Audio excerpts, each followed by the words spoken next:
Well, Robert, it's a pleasure to meet you. Just before we start, I want your opinion on my shirt. Yeah, yeah. It looks amazing. We talked about this before, actually. Um, cool that we can do this podcast today or this recording. We had to talk about it earlier, and it's been on the schedule for a while, so I'm kind of looking forward to it. Same, I'm excited to have an industry vet to talk to. I've spoken to one other industry vet, but it's good to finally see another one because you guys are very rare, man. It's like you guys just don't exist. It's Yeah, hard to get a hold of someone. it's funny because I think a lot of veterans, they're kind of old school, So I think many of them, of course, post on like places like ArtStation, but I think for many of us, the social media thing was kind of like we grew up in a place where that Mm. wasn't really a thing yet. So for me too, I'm stepping into social media right now, as you've seen, but it's kind of like a new thing for me as well. It's like, oh, kind of weird. And I think we're kind of like in the older generation of people that don't really do that. So I think that's kind of why it's harder to see them more or get in touch with them. If Mm. that makes sense. Yeah, 100%. All right, so let's start with our first. Actually, let's get an introduction of yourself. Please tell Yeah. everyone what you're about. Yeah. So my name is Robert. Yeah, I've been a 3D game artist for 22 years already. To be very honest, I actually started more in the arc viz world, so like the billboards where you can see like buildings that are being constructed. But I really wanted to get into games. It was where my passion was really at. So I worked hard on that typical path of building a portfolio, and eventually I did get into the game industry. So I've been doing 3D in general for 22 years, with a lot of the ups and downs. Part of that journey, of course. Did also a little bit in the creative media space as well, so like creative agencies a little bit. But most of it was really games and eventually VR, of course.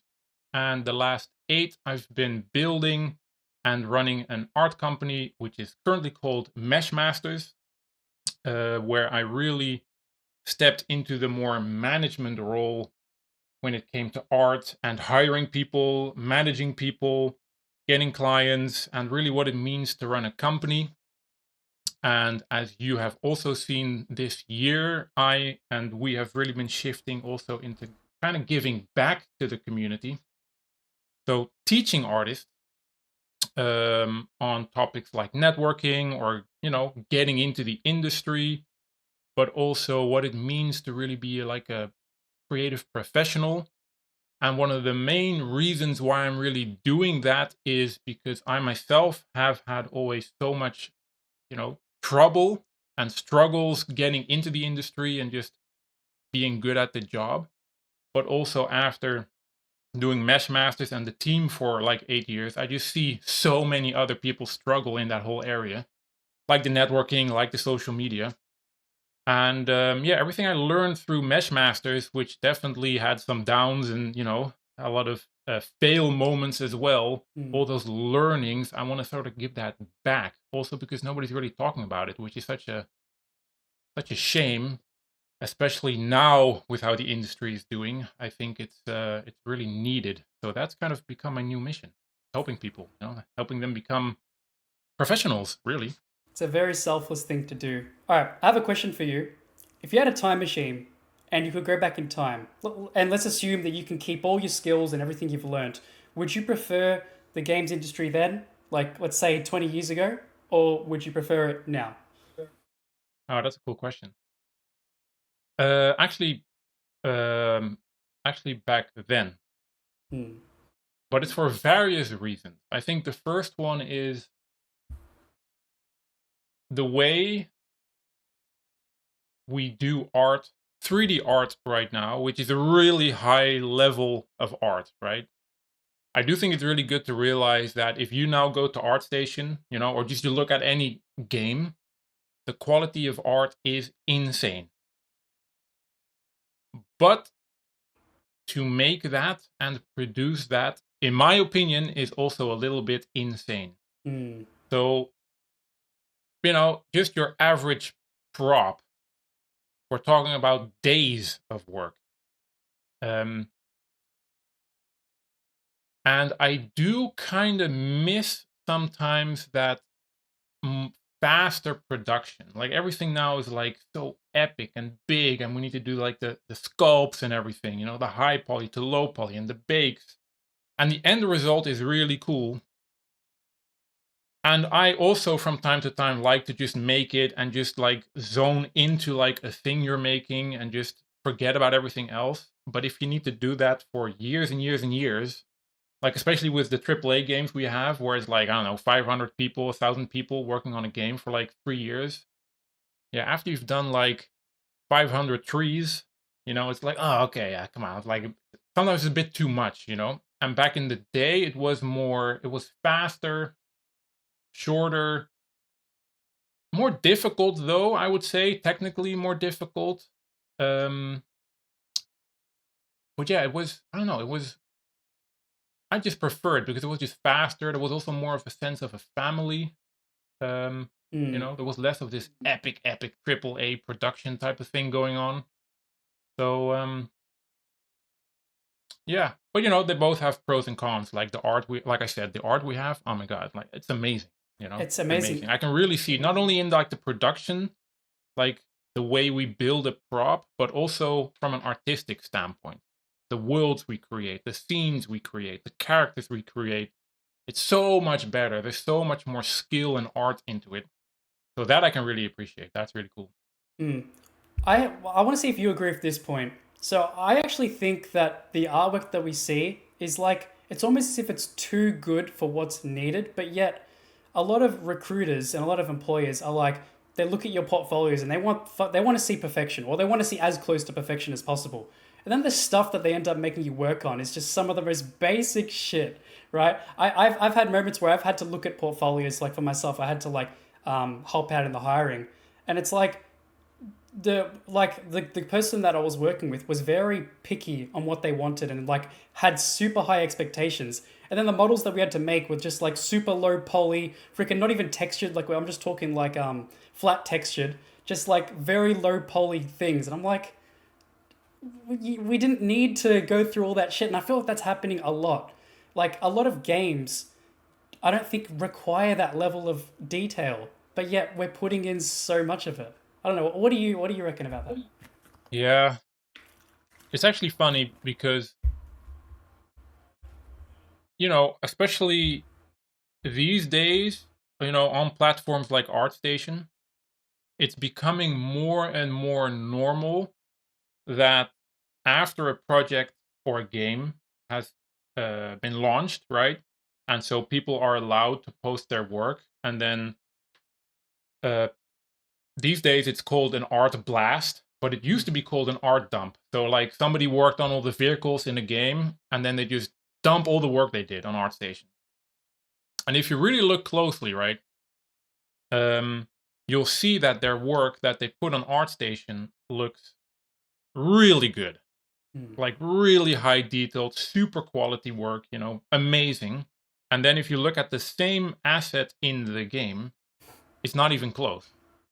And it's not because um, their work is bad. It has to do with the engine, the rendering, like it's the Mm. game, it has to work functionally. So it makes a lot of sense. But I do sometimes wonder like that the result they have in their 3D tool compared to how it ends up in the end product isn't even close sometimes. A good example is the Dune Awakening game. Mm-hmm. I played that a little bit, and I don't know if you played it, but it's like a resource gathering survival type of game. So you have all these nodes of resources, like iron or whatever it is. Mm. And then, like a couple of weeks ago, I saw somebody who posted their work of those nodes. So it's like rock with iron in it on ArtStation. And then on ArtStation, it looks really good. Like I was really impressed. But then in the game, it's like half of it, Mm.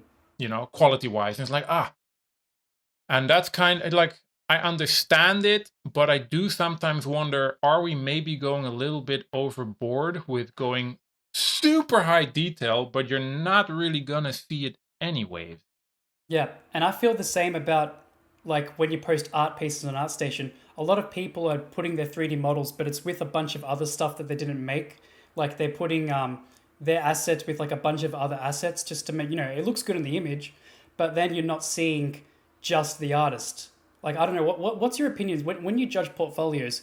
Do you actually prefer looking at individual pieces that are isolated, or do you like it when they're actually combined with other things, even if it might look a little better? Yeah, that's a good question. Because really, when I look at portfolios, I'm trying to get a sense of how, yeah, professional somebody is.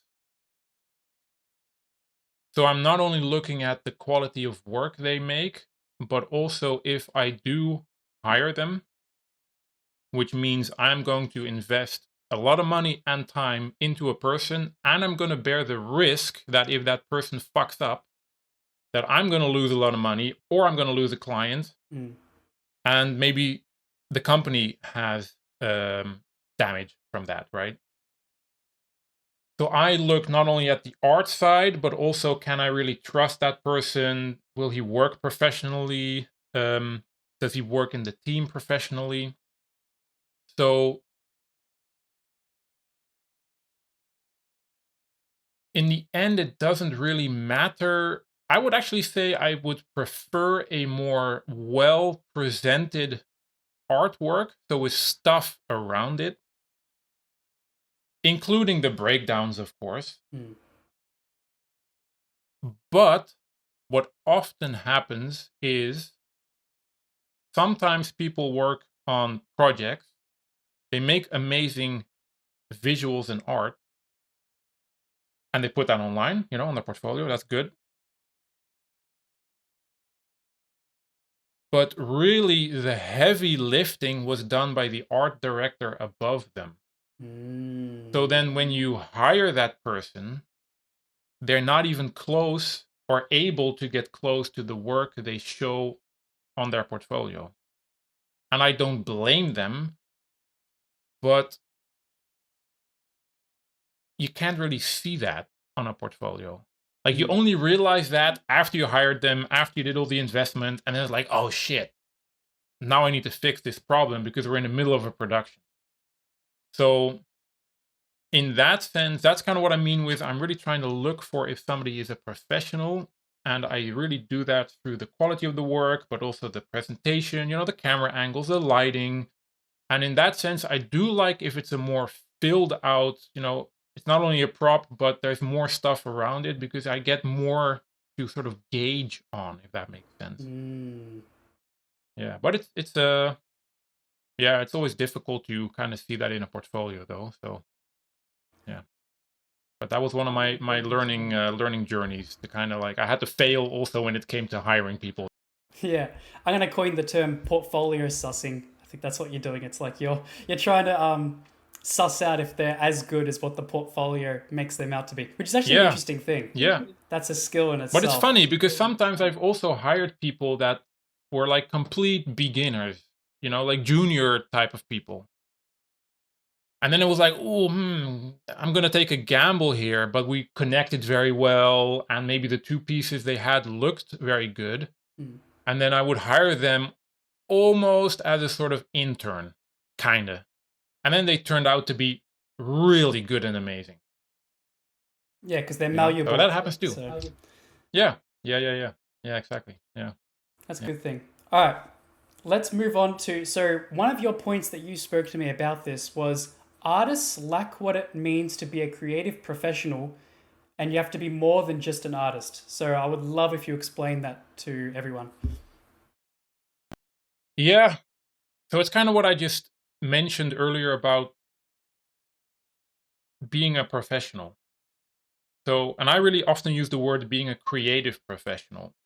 And especially in the 3D art world, in my opinion, people tend to really focus on the modeling side of things, Mm. the tooling and, being able to model.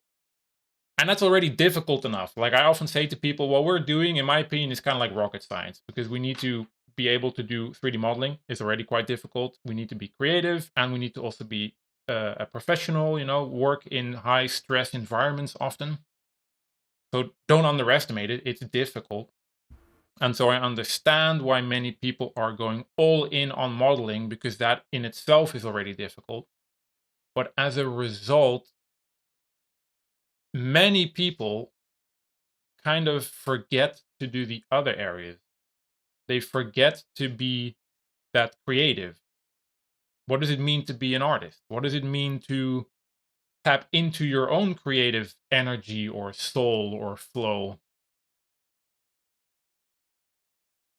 But it also means, can you be that professional when it comes to working together, collaborating well, understanding game engines? Um, like many artists, especially beginners, intermediate, also they know how to make a cool looking model, but the whole technical side, what it's actually doing in the background in a game engine, how everything works, they just are totally clueless. Mm. So as a end result, you kind of need to clean up their work, which is, by the way, a common complaint by programmers. Um, and that's kind of what I mean with, like, you need to be more well-rounded. And we at Meshmasters eventually came up with this ACE model. So the A stands for the artistic skill. Can you also design? And that could mean, can you from scratch design something with a creative brief? But it also means, if I just give you a concept piece, so everything is kind of chewed out for you, can you then still translate that well into 3D so it still looks visually pleasing? The shapes are correct. The translation from 2D to 3D needs to be on point, and it needs to capture that feeling in the concept piece. And I think many people underestimate that, how that is still very important, and that's an artistic point to it. But then we have the C, which is again that collaboration. How well do you work together, communicate, talk together, plan yourself, plan with the team, help each other? And again, it seems so simple and a no-brainer, but in my opinion, many people kind of suck at that. We're all introvert, or A not all of good us. example here is, say again? We're all. It's I think because we're gamers, a lot of us are introverted. Like I'm not, but I Yeah. know a lot of when I was doing like uni course, a lot were. So I think that's probably why Mm, that's the case. But yeah, carry on. yeah. I always tell people also in our own team, when I onboard new people, or especially juniors, is because I agree, many people kind of tend to be afraid to communicate or something. And I'm always pushing people, keep talking. If shit is going bad, let us know. It's not your fault it's going bad, because it's a team effort. So if you're running behind, or you're creatively stuck, or whatever it is, maybe you've just been working 2 weeks on a thing, and then in the end it's just kind of falling apart, or it's just not working, or technically it's failing. That you can see that as, oh no, it's my fault. But no, it is, we're doing this together. So talk to the team, let your manager or art director know, so everybody can jump in and fix it together. Yeah, and I don't know, many people just kind of, they find that difficult or something. So yeah, do that if you're listening.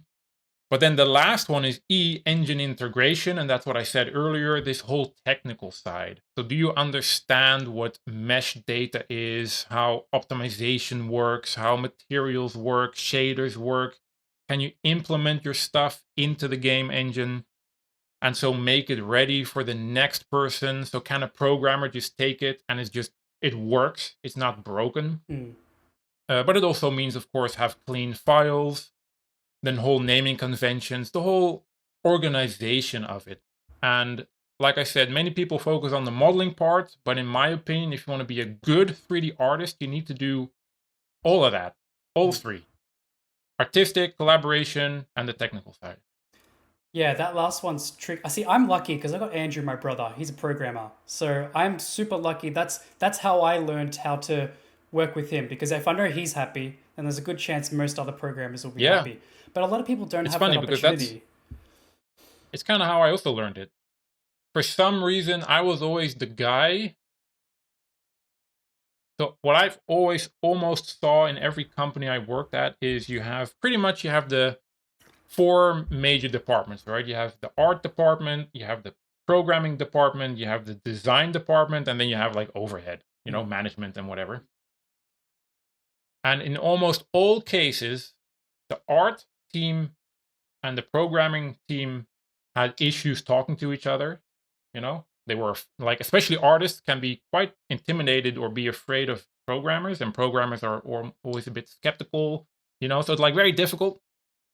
Um, Design was then always sort of kind of sitting in the middle. But I was always kind of the art guy.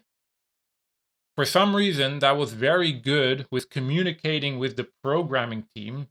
And it's kind of like what you said in your case is because I was kind of like always, doing that bridge between the two camps, I kind of learned what programmers are doing and what they need. And so what we in the art team really need to do to help them in their life. It's very valuable. So, Mm. yeah, that really helped me a lot to also understand that technical side and how important it is and how common it is that programmers kind of like hate on artists, you know? But my question to you is, see, like I said, I was lucky enough to have Andrew. How did you learn? Like, did you get a job, and is that what taught you those skills? Like to work with the On the programmers? programming, Yeah, like to talk to them. yeah, the first job, not so much. Um, in the first job, I don't know, I was just a beginner, junior. So I didn't really do much with the programming side. And back then, for me, art was just still very difficult. So I was just trying to figure that out. But it was really only on the second job, which was a turn-based strategy game, top-down game for Unity, Mm. way back in the day, and it was for browser and iPad 3. Oh wow. And iPad 3 was like very like, oh my god, like very difficult to work in, and the limits are very low. So you really have to like optimize everything. And there I was really forced to learn optimization. And through that, a lot of the stuff I would produce, I often had to make like units, tanks and stuff. And it always came back to me because the programmers found out that it was just not working, it wasn't optimized. So that was kind of building that bond where they were trying to teach me also how to do better art from a technical standpoint. And that makes sense. So my question is then, if you're not able to land a job and be lucky like how you were, well, I guess times were easier. How are you meant to learn that skill? Like, how would you go about that? Well, these days, um, it's very accessible to learn everything.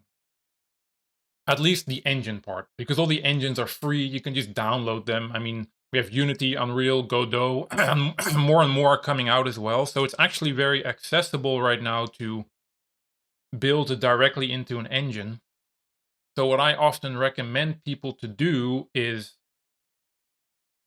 when you are making your art and models, at the very least, you need to see your engine, whatever it is, you can choose, Unity, Unreal, doesn't matter. That's the end product. You can still make cool screenshots in whatever tool you have, but in my opinion, the end product is the game engine. So it's Mm. not going to be your Maya or whatever it is. It's the game engine. So at the very least, implement it into there and build it in there, and then pull the screenshots out of there if you like. But if you really want to go a step further, depending on what you're making, of course, is make it playable. So especially in Unreal, where everything is kind of already sort of working, um, like Unreal has a lot of systems in place. If you're, for example, a character artist, just make it playable. Use their um, player controller, use their rigging, and make sure that you can control the character. And it can be in the typical mock-up world they have, the default scene, but make it run around with controls. It's not that much work these days. You can do that in, I don't know, if you're new, maybe a couple of days to learn it all. And that will really force you to learn all these little details And again, so you understand a bit more what programmers are doing and need, and what implementation of art actually means. Yeah, I like that. It also, yeah, it gives your models that you make like an extra purpose as well. Like you could potentially make your own game using your own models if you're just making portfolio pieces. So I do like that. That's actually really, really good advice. All And right. again, to kind of come back to a question you had earlier between the industry now and back then, in my opinion, back then, the um, a 3D artist or really like game developers were a bit more, how do you say that? Jack of all trade. Mm. Of course, you had the programmer was the programmer, but the programmer would often also still tackle some of the art stuff or maybe create a level or something. And then the artist would also often help with the more technical side. It was a bit of you did a little bit of everything within your your speciality was a niche, but you kind of tackled everything a little bit. And these days, everything is like boxed in. You're the 3D artist, so you're only going to do modeling. And that's kind of yeah, that's what I mean. People are kind of losing that being a well-rounded game artist. They kind of lost that sense of game engines or how it works. Um, so yeah, I can really recommend people to, of course, focus in your niche, but make sure you understand the buffer around it. Mm. Okay. If you had to start from scratch, so you've lost all your skills, you're now little Robert. Okay. um, in art, which specialization would you pick? Would you pick like character modeling? Would you pick animation? Would you pick props, environments? What would you personally pick for this day and age? Yeah, also a good question. I would first of all say I I mean art is a passion thing. I mean games in general is a passion thing, right? So I do believe uh, people should go into that area of passion. I think that's really important. So for me, that's still to this day environments and hard surface stuff like weapons and stuff. I really like making that. Um, so double down in that direction, but at the same time, the industry is also shifting. So what I encounter a lot is people that do props. Very typical thing you see, but it's the one that's the least needed because everybody's doing it. So what I would really do myself and would recommend others is figure out what your direction or um, passion is, and if you need, for me that took years to figure that out, right? So don't stress it out if you don't know it yet.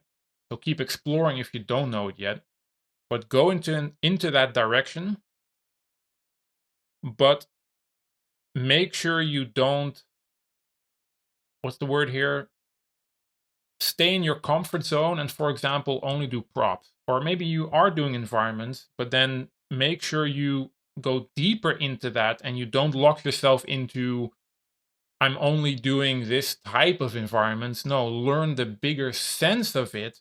So at that point, the value you give to the industry or a client or a studio is you really understand how to do environments, so you can do the storytelling in environments. You can almost do like art direction for environments. You understand how to make environments for gameplay Mm. or how to guide players through it. So again, you're not just a 3D modeler that knows how to model trees and fences and houses. No, you understand also the design and how it fits into a game and really a product.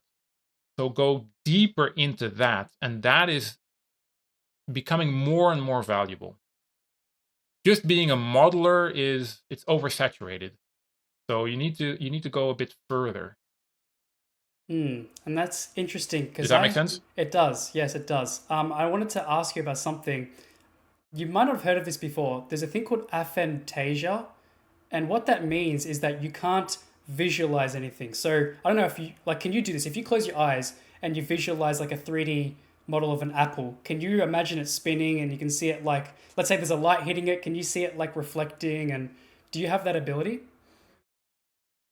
What do you see when you try to visualize an apple? Do you actually see the physical? So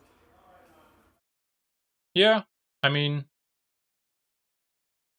I do kind of see the apple. I definitely see like the reflections and how the light hits the apple.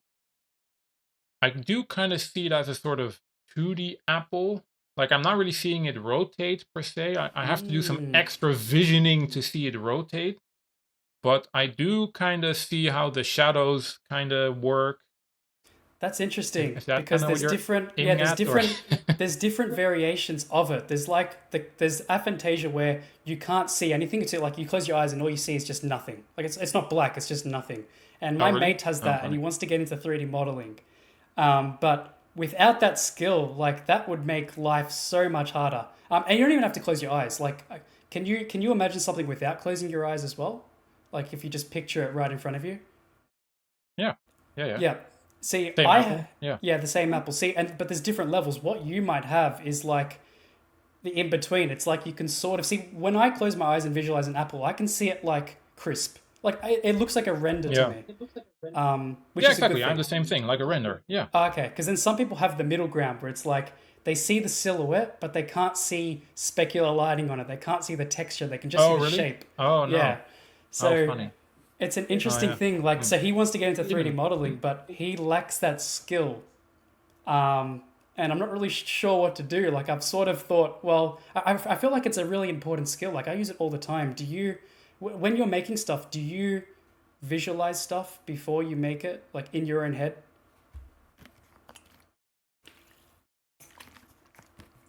yeah, I think so. Definitely. I never really consciously thought about this question, but Hmm. I do think in general.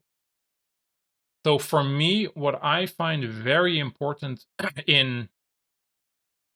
in like making 3D art, but also with Mesh Masters, I'm doing bigger projects, right? So I'm responsible for not only a single object, but the whole everything art. And in both cases, what I really find very important and what I do a lot in my head is how other people perceive it. So how does it read? Is it easy to understand? Does it convey the emotions that I want them to feel? And I really do that in my head a lot. So, especially readability, right? Like, how easy is it to read and understand and play through? And, you don't want people to get lost, for example, in whatever it is. Um,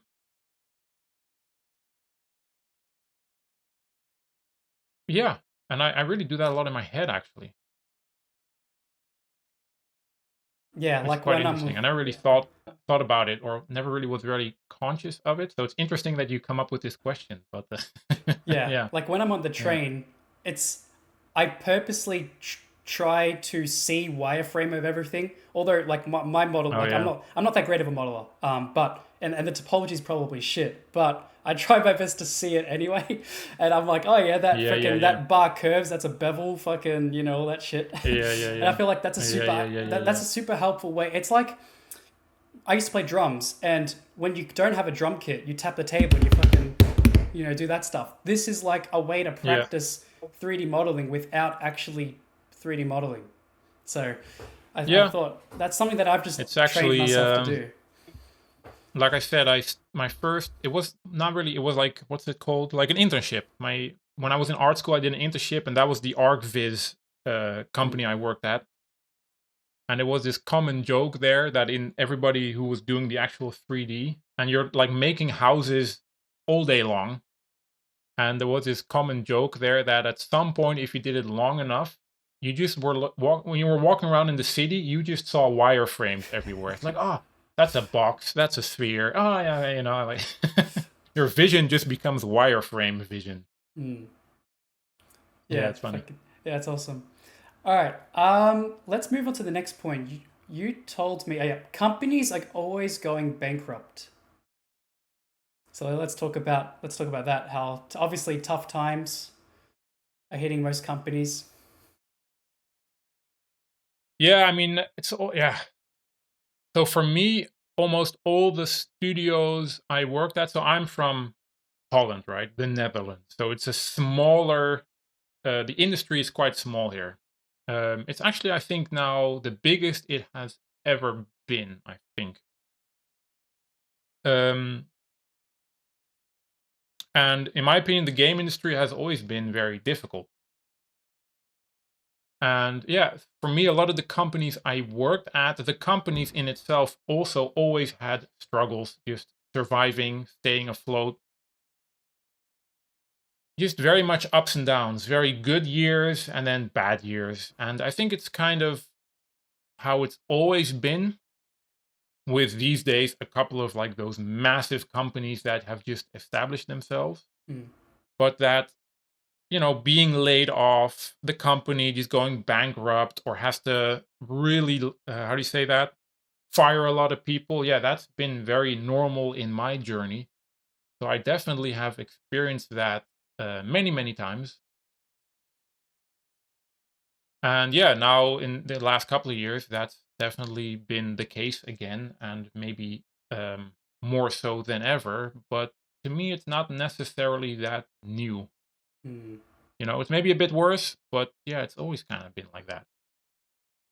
Yeah, I feel that back in 2008 with the global financial crisis, it hit Australia really hard, and a lot of AAA Mm, companies went under. But that was sort of a natural good thing because then a lot of indie companies came, and that was the beginning of the mobile, like the iPhone, the mobile yeah. gaming explosion. They made like a couple of those companies made like really super viral games, made millions, tens of millions. But now they've all shut down. They've all, they all went bankrupt over time. They just could not live up to that initial hype, and they overinvested, or they just tried other projects, and it just failed. And oh Yeah. man, in Australia, it's so rough. We had this whole building that was Yeah. dedicated to Yeah. like 20 companies. 20 companies. I actually got a tour of it before it shut down. Um, Oh, really? and yeah, I So that whole remember. building was like 20 game companies. Yeah, it was called the Okay. Arcade, and it's based in Ah, Melbourne, okay. and it was like a whole But that bunch was of maybe big. like an incubator, maybe? You know what that is? Yeah. When they like give you had to pay rent though. So is it classified as an Oh, incubator okay. then? Okay.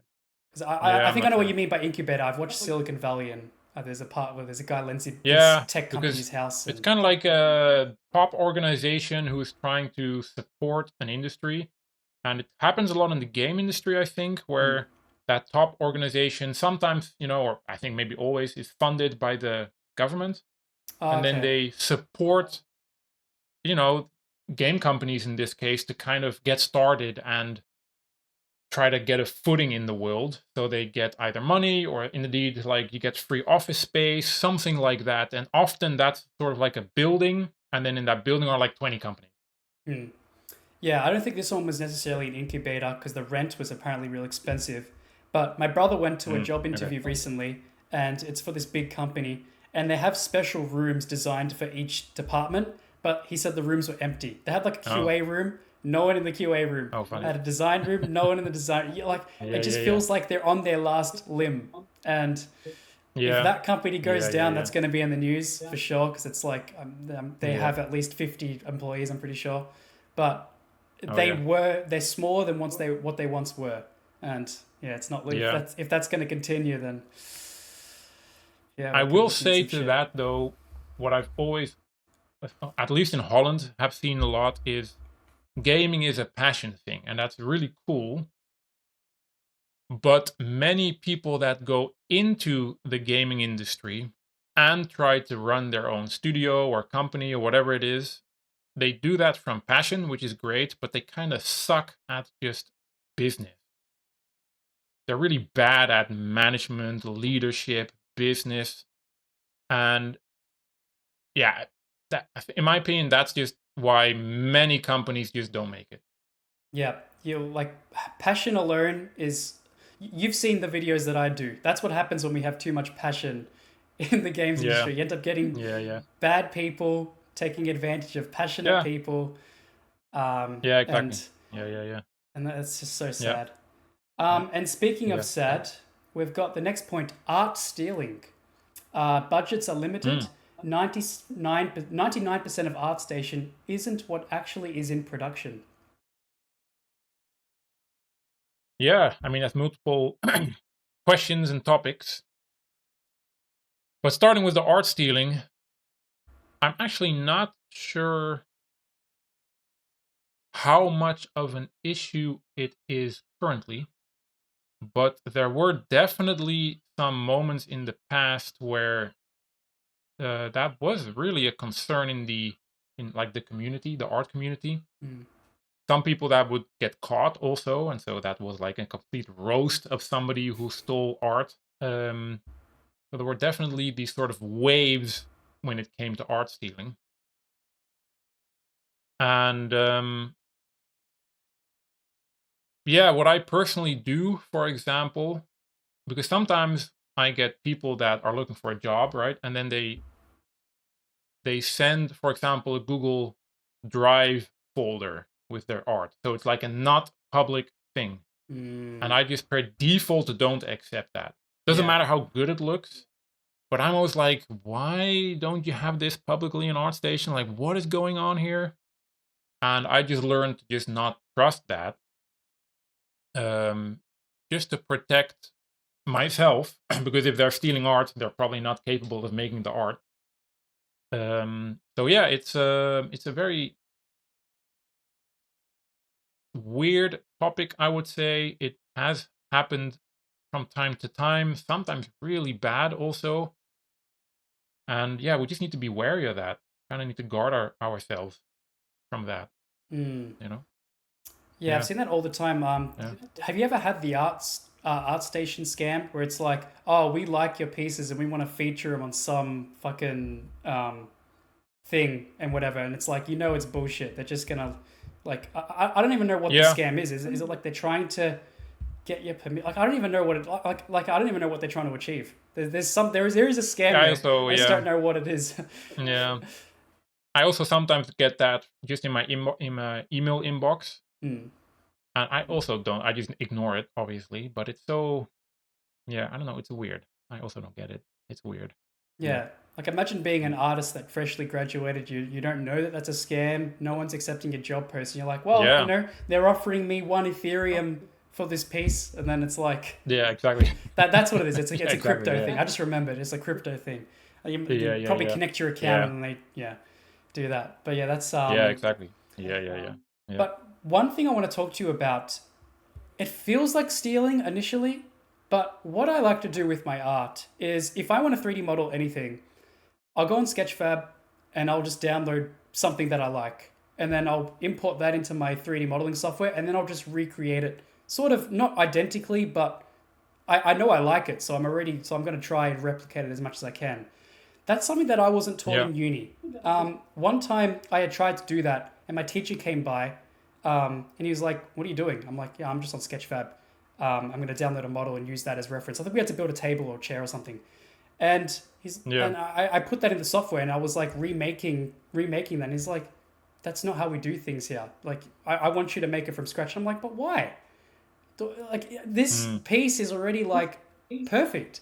Why? Like, it's Yeah. useless it's already there. Why can't I just make it, Yeah. and that was surprising Yeah, to yeah, me. yeah, yeah. And he's like a vet. He's like an industry veteran as Yeah. well. So that surprised me by that Yeah. advice. It's funny because if you look at the programming world, and I'm not a programmer, so maybe I'm going to say something that's just completely off here. But as far as I know, it is very common to just go and look for solutions to a problem, because that's kind of what programmers do. You got a Mm. problem and you need a solution. And then they just look for that solution if somebody else already made it.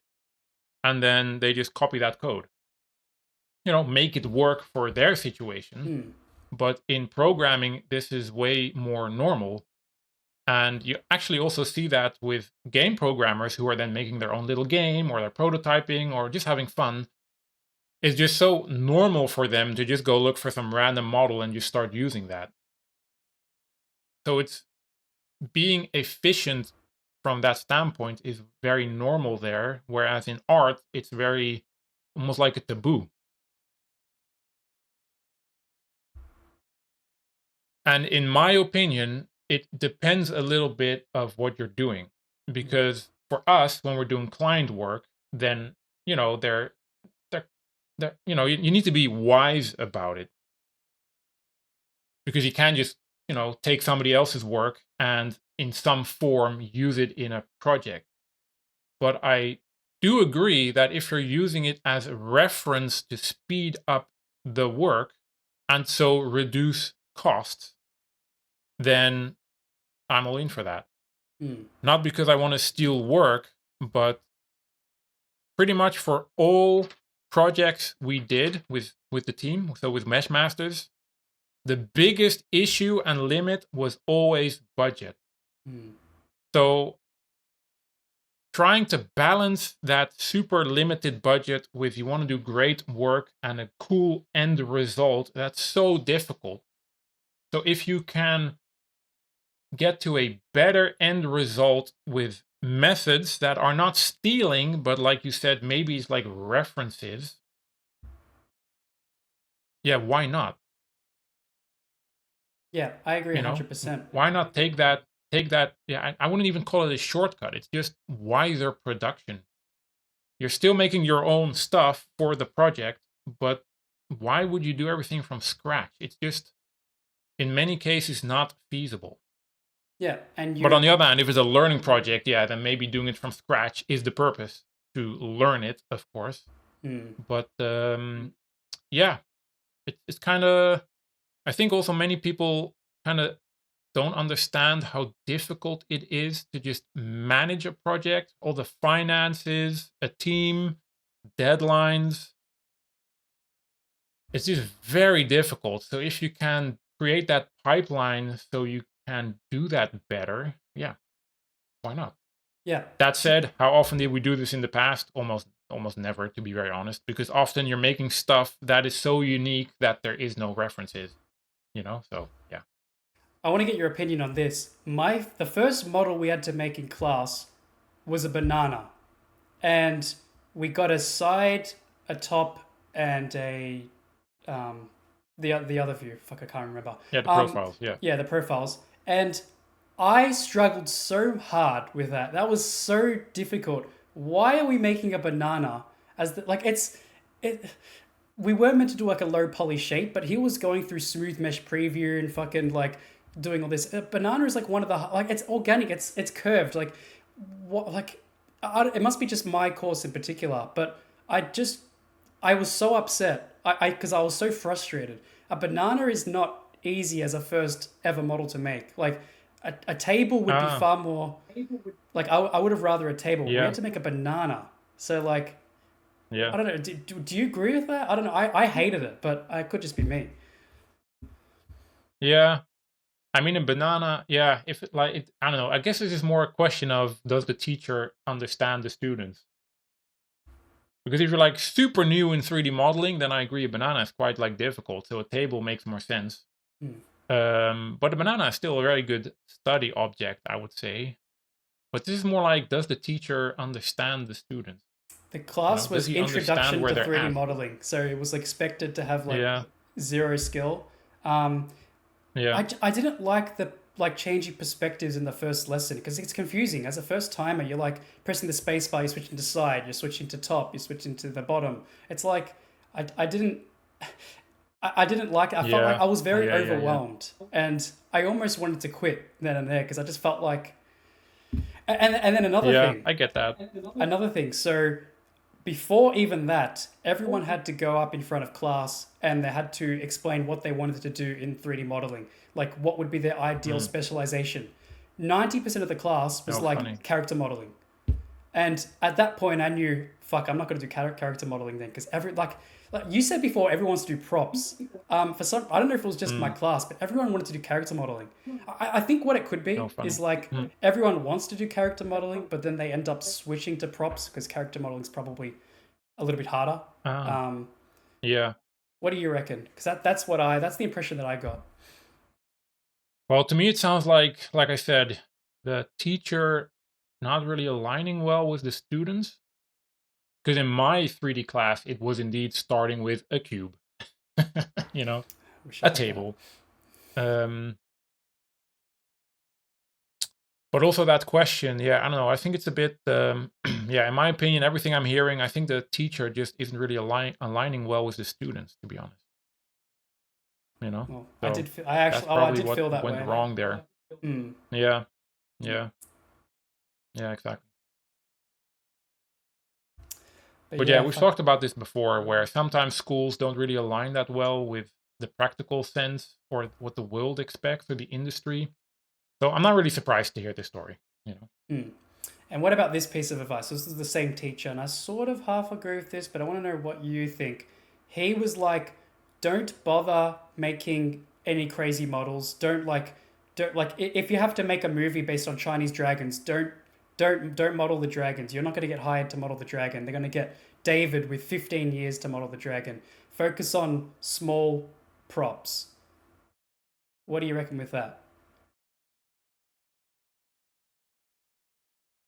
Yeah, I do agree that when you're new and beginning, keeping your projects small is the best way to move forward. Does that mean you have to do props? No. It just means don't build a massive environment. Just do like a mini little scene, almost like a Mm. diorama. You know, if you're into environments, obviously. Or if you're into characters, start with just the head or the bust. Um, because it's very common. Everybody makes this mistake. I also made this mistake where it's very easy to dream of cool stuff you're gonna make. Back in the day, maybe it still exists, but like everybody wants to make an MMO, you know. Um, but it's not gonna work. You know, it's too big. You're not gonna do that. So keep things very small, but then really, because it's so small, you can really maximize the quality and the end result. And I think that's way more efficient to learn, because even though in your head it might be the best looking thing ever, but probably at the end it's really not close to what you envisioned. But that's good, because then you can move on to the next thing. And because you're keeping the project small, you can keep moving to the next thing faster. And so learn faster. Mm. Okay, another question. Is sculpting necessary? Do you need to know how to sculpt to get a job in the industry? Like, if you want to become a 3D modeler, do you have to learn sculpting? Yeah, definitely. I would say so. Okay, cool. It's Because, not always yeah. needed. Yeah, it's not always needed. Um, there are many projects who don't use sculpting, but if you have never touched it, I do think you're kind of like your toolbox is kind of not complete. Mm, So I do think it should be part of your tool set, that you know how to sculpt. It doesn't mean you don't have to necessarily learn, like, create realistic anatomy of humans. I don't think you necessarily have to learn that, especially initially, but you do need to be able to use the tool set in your production. So if you're like a prop artist, yeah, then at least you need to be able to sculpt in details. interesting. See, I know the very, very basics. I've always wanted to learn. Like, I got ZBrush and I started it, but that's when I like lost my job. So I got like right before I lost my job, I got ZBrush, and I was practicing it a Oh bit, yeah. and I've been applying, and I've landed like a few freelance gigs here and there, and that's it. But I just can't justify spending hours and hours learning sculpt. I feel like quitting the industry, in all honesty. Like, I just can't justify Uh, the because it's going to take. yeah, but You know what I'm trying to say. It's just I can't justify it. I want to. I yeah, don't but I know. think you don't, like, you, because I often, because when I get projects with mesh masters, one of the things I or spend a lot of time on is how are we going to produce this epic thing within the budget limits we have. Mm. So often the typical AAA highly detailed sculpt to like super cool low poly with all the everything around it, all the LODs and whatever, it's not doable. We just don't have the scope for it, but it still needs to look super cool, right? So what is going to be the workflow? What is the pipeline going to look like? And often what we do is we will still do the high to low poly, but it's really more like we begin with the low poly or something close to that, and then we throw that into a sculpting tool, and then we just add details to it. So you're not really Mm. sculpting from scratch, you're just adding details to the poly mesh, like edge wear, whatever it is. Mm. And that is, you don't really need to be like an ultra sculptor for that. It's like I said, it's more like a tool set in the 3D tool set. I like that. Yeah, see, I don't see that workflow posted much online. I always see it's like you start with the sculpt. I haven't actually seen that workflow where you start with the low poly, bring that Yeah. into the sculpting. That's honestly new to me. I've never actually seen that done before, but you guys do that obviously, and it works. So In the end, the way I always have learned 3D production, 3D modeling in a production environment is the end result is what we're after. The sculpt, what the high poly, whatever it is, nobody's ever going to see that. It's the end result. So how can you get to the end result as fast as possible with a workflow that is easy to apply, is non-destructive. So if you need to make edits, you can quickly edit it back. And if somebody else needs to take over the work, they can immediately do that without having to learn what you did. So those two goals is what you're after. And if it doesn't really matter how you get there, if that means sculpting from scratch, do that. If that means making the game mesh, so the low poly mesh, and then painting the normal maps in Photoshop manually with like a normal map painting tool, do that. So you're not even doing the high poly, It doesn't really matter. The end result is what matters. And for us, often that was like, okay, game mesh, make it so it can have tessellation, so you can put it into ZBrush. So the topology works for ZBrush, ZBrush, and then just quickly sculpt some stuff on it, bake it, done. That's it. I So like really that. from scratch, we barely do that. Maybe for characters a bit more, but yeah, no, it doesn't really matter. The end result is what matters. I like that a lot. And that's That's really my awesome. job, is figuring that out. So then it becomes a fixed pipeline, and then the team can execute. Okay, well, let's segue, since you're talking about the team, let's segue into Mesh Masters itself. So, how big is the team currently? Currently quite small because we're also having a tough year. As Mm. you know, the industry has been really, really tough. And I think we've kind of been lucky that this year was the year, well, last year also a little bit, where we finally were also getting the effects of the industry. So I think we've been a bit lucky. But this year also very tiny, or very little results really. And the team I've always had were freelancers. So I've always, I'm always the guy getting clients, talking to people, the overhead, the management. And then whenever I had a project, I would just click in or scale up the people I need to do the project. And then I would really just build a project team. And sometimes we had multiple projects, so I would have like multiple teams. And then everything was always just freelance based. So it's never really been a fixed team. I do have people I worked with a lot, so I consider them the core team. And that was always roughly around 5 people. And I'm still have a very good bond with them. But because the amount of incoming work is so little, yeah, we have been working less this year than in past years together. Yeah. Let's talk about what a lot of people want to know. I get asked this question a lot. You're a junior, you're good enough to get a job. Let's assume you're at that level. How much should you charge per hour? Um, and most of the people that are watching are like US. Mm, I don't know what currency do you use? euro. Euro. Okay. Well, let's. Okay. So how much you? I'll ask you how. I can do the conversion later. How much euro should you charge as a junior getting in the industry per hour?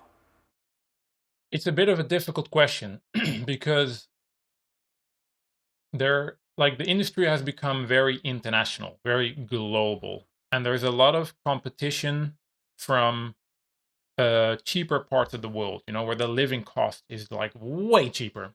Yeah. And that is kind of making it very difficult. Mm-hmm.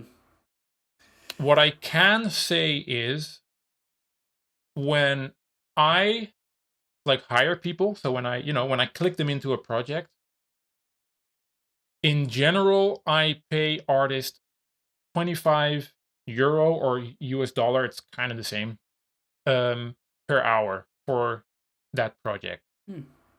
I never do lower than that. I sometimes had people that would say like, I can do this for 15 per hour. If they're like super new, I would say, okay, let's just do the 15 for the first 3 months just to see how it goes, because it's also kind of like a gamble if somebody's new. But I would quickly ramp it up to 25 because, in my opinion, that's just bare minimum. Plus, I do give a lot of security. So when we do get projects in, if they're, I prefer to have like projects that at least take half a year to a year. Hmm. So I think 25 is a good number for that, um, because of also that length of a project. But again, if you're like out there in the world trying to get started, yeah, this competition is very tough. And I've really had people that would offer themselves for like 10 or something. Um, 10. so I you see are, people offering themselves yeah, for it's crazy. 2 to 3 USD per hour in Oh, really? India, Yeah. Philippines. Yeah. What you often also see is people that look for artists. They need people. Like it's so common with characters. You're like, oh, we're making this cool game and we need like a character artist, and it's like 50 euro for a character. Like what? Like nothing, like free. So, you know. There's But some yeah. talented Anyways, people so I too. personally, Sorry. There's some talented people too from these third world countries. Like some of their portfolios, some of their works are almost as good, or sometimes if not better, than the people who are charging 25 an hour US. Like they're the same skill level, but yet they're charging 3 USD an hour. Like I've seen it too many times. So Facebook yeah. But groups again, are it's the worst. also, I mean, that's very not good, and it fucks up the industry, by the way. But you also really need to realize that for a lot of those countries, like 500 USD or euro, that's like a good monthly salary. Hmm. Compared to in Holland, it's like, I don't know, three, four, five, whatever, no, 5,000. Hmm. So you really need to be aware that that is also a big reason for that. But still, yeah, undercutting ourselves, that happens a lot in the industry, sadly. And that's why I always tell people, like, I'm minimum gonna give you 25. And my biggest issue is I need to just plan everything together. So I need to do a lot of financial planning. And like I said, I often deal with a lot of limited scope. So that's why I kind of settled on 25. I always hoped to pay people more, but often I just can't do it realistically. Um, but yeah, when it just comes to numbers, I have seen, yeah, as low as 15 all the way up to, for a freelancer, like 60, 70. Studios, depending on where they're at in the world, would be, I mean, I've also seen studios ask 15, which is, again, uh, but they also didn't survive, right? So what do you want? Hmm.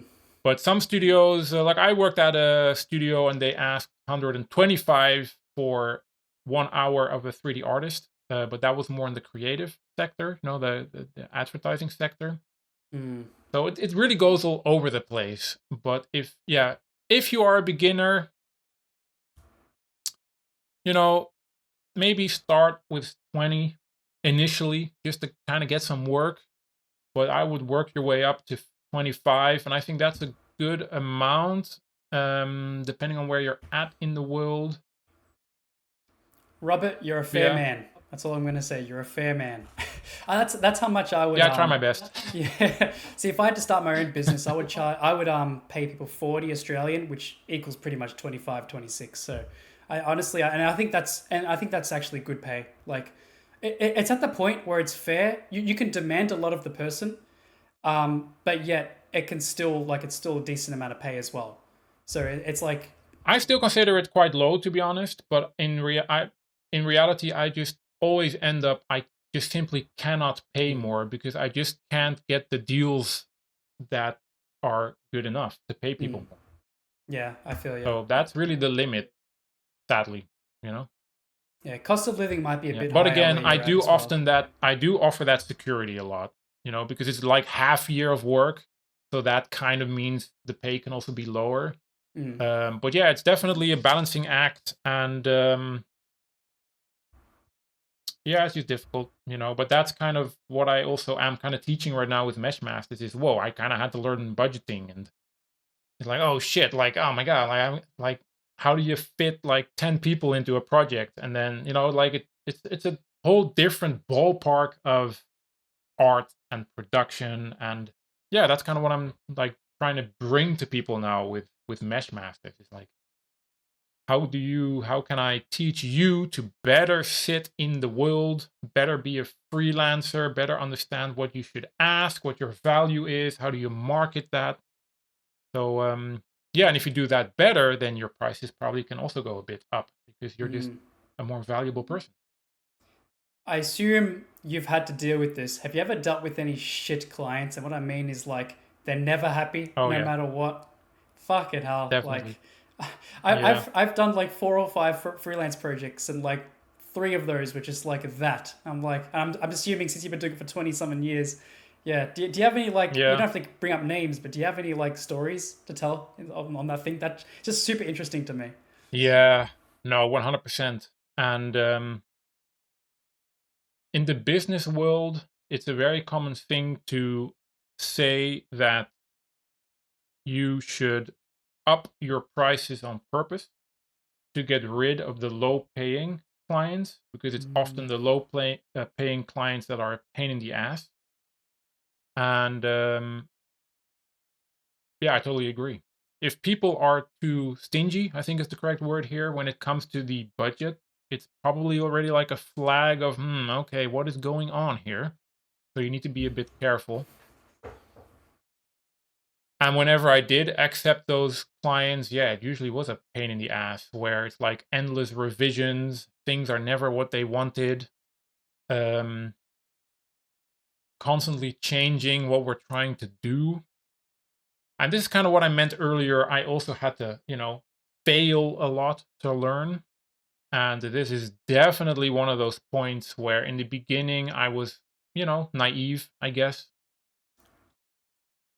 So you step into those collaborations and it turns out to be just a complete headache. So now I am just more strict.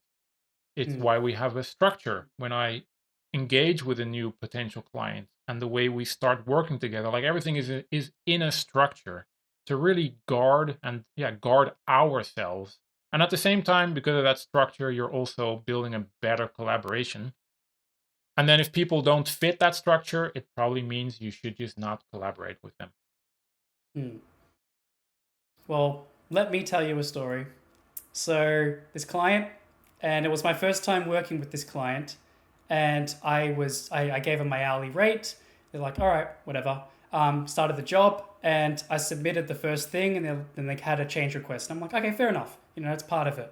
Um, did the Yeah. changes, gave it back, another change request, gave it back, another change, blah, blah, blah, blah, blah, blah, blah, blah, blah. It was just constant change requests to the point where I ended up working more because it was capped on the project size. So I had to estimate, it was paid by hour, but I had to estimate the amount of hours. Mm, and it capped at a Yeah. certain amount. So I ended up having to work like way more hours than what it was worth. So my hourly rate was just shrinking, shrinking, shrinking, Yeah. shrinking.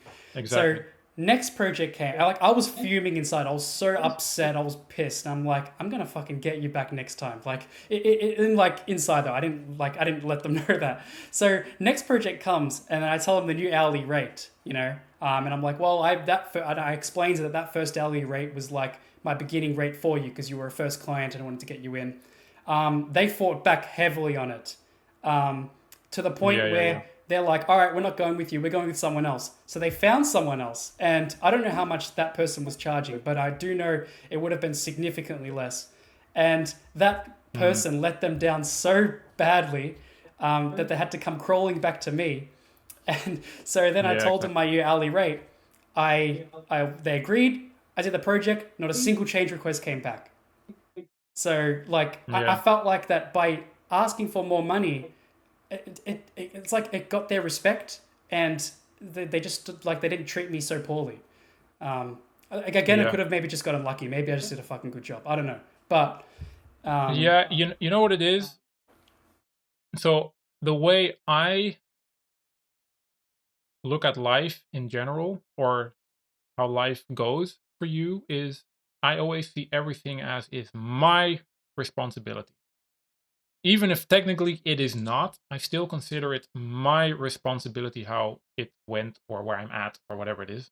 mm, So also in this example, I think, and again, I understand everybody has to learn, but you could have done it better. And what I mean with that is kind of what I mentioned earlier. And I understand it. We all have to make this, I'm not blaming you. I also had to make this mistake, obviously. But it really means the way you brand yourself into the world, or how you talk to people and what you offer, is not really correct. Um, the way you engage into that collaboration is not really correct.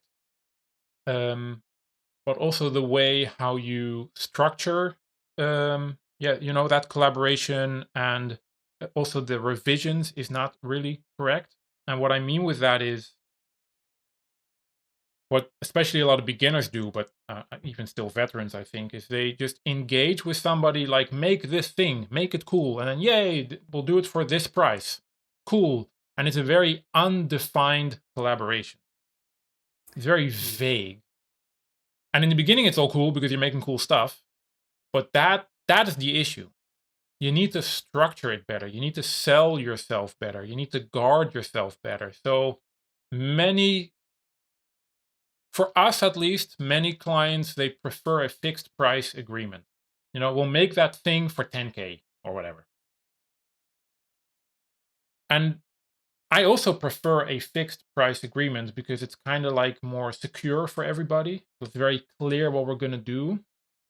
But if you don't define where the borders are of that agreement, then yeah, you're going to get your situation where your 10K ends up really being like 20K of your time. So you need to build that structure better. You need to brand yourself better. You need to be more clear about how you do things and work better. And for example, in your example, what if you could have done was like, okay, I'll create this thing for 5K. It includes this and this polish time and maybe a couple of iterations, and we're going to go through these phases. So phase 1, 2, 3, and then maybe 3 and 4 are like iterations, or we're going to tweak this and that. And if we are going to deviate beyond that, which is a high chance because we're doing creative work, that is doable, but it means we'll either have to go back to the table, or maybe we'll go back to sort of our price, which is going to be this. mm, And then through that structure, you're laying down this foundation so everybody knows what's going to happen. And if deviation is needed, then it's been talked about beforehand, before it happened. You see what I'm saying? And that's really business. This is yeah, how to do freelancing, how to guard yourself. yep, and that's And something this is that's what not I'm taught teaching in with uni. Measure Masters right now. Yeah, and that's what I love No, so not much at all. about it. No. Yeah, that's what I love so much about what you're doing and your YouTube channel and stuff. Have you ever thought about becoming a lecturer at a university or a guest lecturer or something? So I feel like you would maybe like that as well. Um, well, I was a guest lecturer this year somewhere for the first time, which was kind of nerve breaking, but it was still cool. I survived, That's you good. know. Okay, so you're already doing it. That's And awesome. I'm Yeah, but it's still like like you see in the social media and everything. It's still very new for me, so I'm definitely still learning and exploring. But so far, the response from people have been so great. Like so many people are so happy that I'm talking about it, and that I can, of course, take those 8 years of running a team and give that to other people. So it's definitely a new learning path for me, or a new journey I'm on, but the reception has been amazing. So yeah, I'm really happy that I'm on this path, really helping people, with what I call the business side of art. So Hmm. it's been really cool so far. Yeah, it's a really selfless thing to do. Has it actually led you to getting more business yet? Like doing the social media stuff, or not yet? No, not yet. Hmm. Um, it's very close. So I have this boot camp now where it's kind of like a coaching session, and a lot of people have had shown interest already. But I noticed that the current structure I'm doing is kind of like a little bit difficult for people to match it into their agenda and commit to it. So I've actually been shifting the structure of it to allow people to go into it more. And I'm also doing or creating smaller, yeah, courses. Hmm. So the boot camp is really a one-on-one with me and the community we have. But then the courses are a lower commitment, cheaper price as well, and just do it at home. It's like a video course with homework. Because I really see that not everybody is able to easily commit to time or a budget. Um, so I'm trying to sort of figure out what would help people the most, Hmm. and that's also a journey I'm discovering and learning. So yeah, but it's been cool so far. Yeah. Yeah, something I would love to do is like change the way things are. Like it's common. A lot of people, if they finish high school, they wanted to get into games. They do a 3 year degree.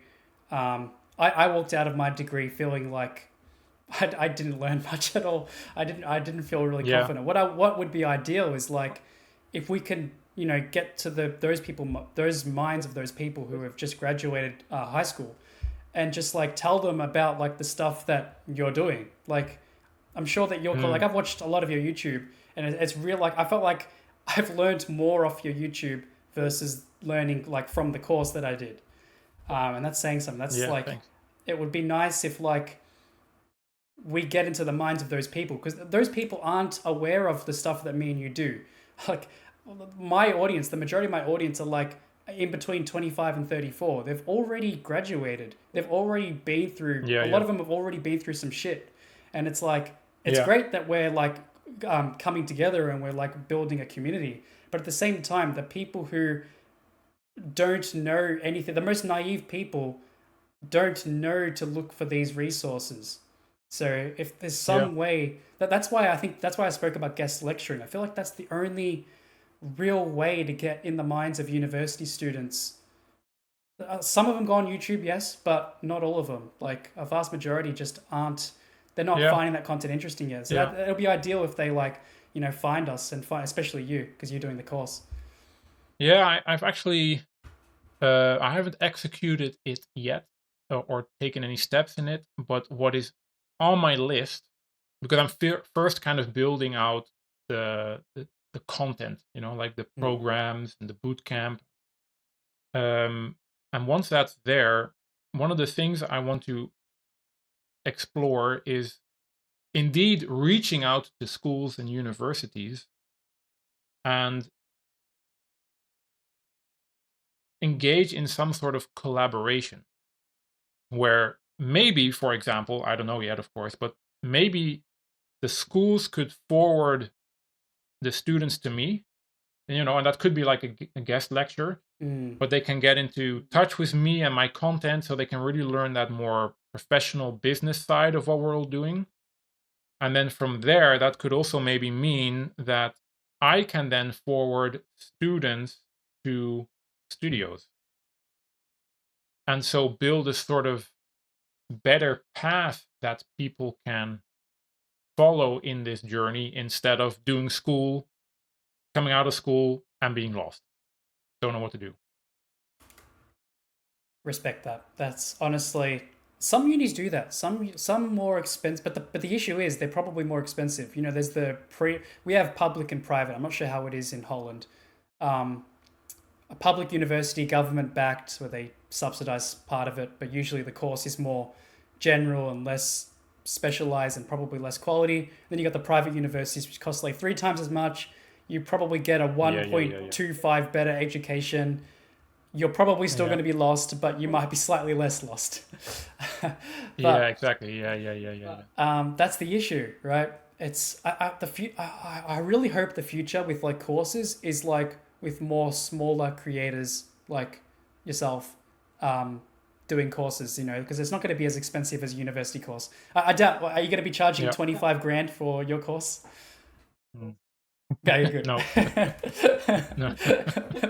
Yeah. Good, but yeah, that would be that. I think that would be the ideal pathway that the industry goes. Yeah. Hopefully, it happens. Yeah. It might not. You know.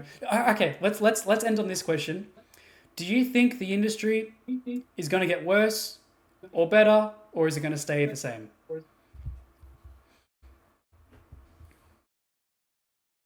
So, first of all, the industry has always been tough. I think we should all, like, we're definitely in a sort of low. Things are a bit shitty at the moment. And that's reality. That is what it is.